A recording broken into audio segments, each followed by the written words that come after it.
নমস্কাৰ বন্ধু বান্ধৱীসকল, পুনৰবাৰ স্বাগতম জনাইছোঁ মোৰ অন্য এক নতুন ভিডিঅ'লৈ। আজি আমি এই ভিডিঅ'ৰ জৰিয়তে কথা পাতিম অসমৰ জনপ্ৰিয় অভিনেতা উৎপল দাসৰ বিষয়ে।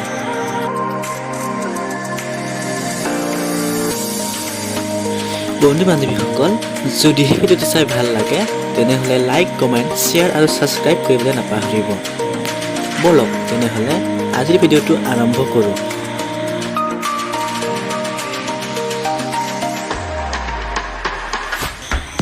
উৎপল দাস হৈছে অসমীয়া চলচ্চিত্ৰ জগতৰ এজন জনপ্ৰিয় অভিনেতা। 1986 চনৰ 14 ডিচেম্বৰ তাৰিখে উৎপল দাসৰ জন্ম হয়। 2009 চনৰ ধন কুঁৱেৰৰ ধন শীৰ্ষক অসমীয়া ছবিখন তেওঁ কৰা প্ৰথমখন চলচ্চিত্ৰ।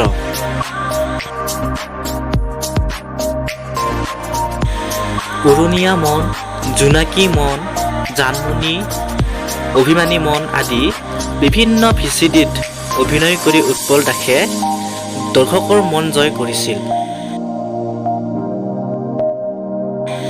2011 চনৰ অসমীয়া হিট ছবি ৰামধেনুক উৎপলৰ অভিনয় জীৱনৰ টাৰ্ণিং পইণ্ট বুলি ক'ব পাৰি। দুৰ্জন শীৰ্ষক অসমীয়া ছবিখনত কৰা অভিনয়ৰ বাবে সমালোচকৰ পৰা প্ৰশংসা লাভ কৰাৰ লগতে বেষ্ট এৱাৰ্ড লাভ কৰিছিল। 2018-19 বৰ্ষত উৎপল দাস সূৰ্য থিয়েটাৰৰ মুখ্য অভিনেতা আছিল। উৎপলে মুখ্য ভূমিকাত অভিনয় কৰা অসমীয়া ধাৰাবাহিক কেইখনমান হ'ল অনুৰাধা, তুমি দুচকুত কাজল ল'লে, মৰমৰ অনুৰাধা আৰু আউসিৰ জোনাক।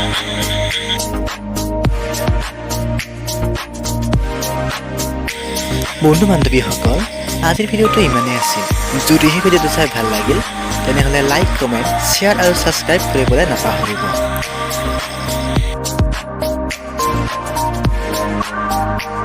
অন্য এক নতুন ভিডিঅ'ত লগ পোৱাৰ প্ৰতিশ্ৰুতিৰে আজিলৈ এই ভিডিঅ'টো সামৰণি মাৰিছোঁ। ধন্যবাদ।